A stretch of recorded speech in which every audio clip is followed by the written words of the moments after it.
What better way to usher in a new month than with a comment time? Actually, I can easily think of 100 better ways, but whatever. Comment time. Blue Yoshi Productions writes, at 3 minutes the chair slightly moves. Sorry, Griff, but I'm better than your editing software. Well, okay, so you're better than Windows Movie Maker. Hate to break it to you, that ain't saying much. Actually, I can easily think of 100 things that are better than Windows Movie Maker, but whatever.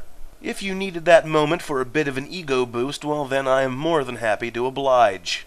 It's all part of being a team player. There is nothing more important than being a team player.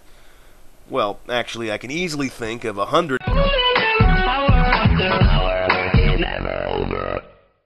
And the intro's comedic timing strikes again. Good afternoon, butt kickers. It's October 1, the 274th day of 2011, which means it's game day. I'm not going to talk about that, though, because whenever I say it's game day, a clean half of you just immediately decide not to care about what could very well be a decently entertaining video, for no other reason outside of principle. And I get some awesome comments like, football sucks, don't you have to go outside for football? Yuck. And, I hate sports because they require movement, etc. You know, the kinds of comments that really make me go, boy, I'm sure glad I signed on to do this for a whole year. In case you were wondering, which you aren't, we won, making our record 5-0. Not half bad, Illini. Instead, I figured today, the day in which we usher in the fourth and final quarter of this little video blog, I'd talk about video blogging. More to the point, I thought I'd lay down some education in that area. After all, I think it's safe to say that I know more about video blogging than the vast majority of you, don't you think?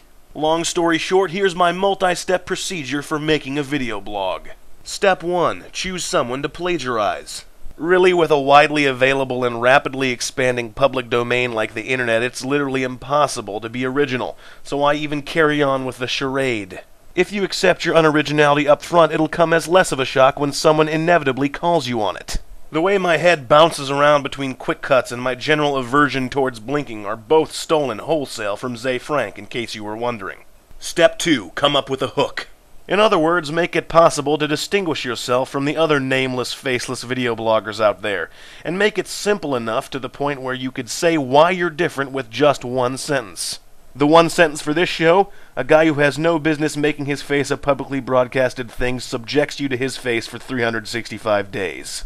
Step 3. Give in, or abolish any and all notions that web popularity is in your foreseeable future. The thing about the internet is it's mostly populated with 13-year-old Caucasian males, as you would certainly know, wouldn't you, 13-year-old Caucasian male? And as such, unless you swear profusely or are an attractive female with a proclivity for wearing as next to nothing as you could legally get by with, you're just not gonna make it. There are exceptions, mind, but they're very special cases. And if there's one thing to remember from being a part of the swaying masses of internet goers, you are not special. I am not going to be able to finish this in one video, methinks. Cliffhanger. So until tomorrow, I'm Griff, and I'm still talking. To be continued.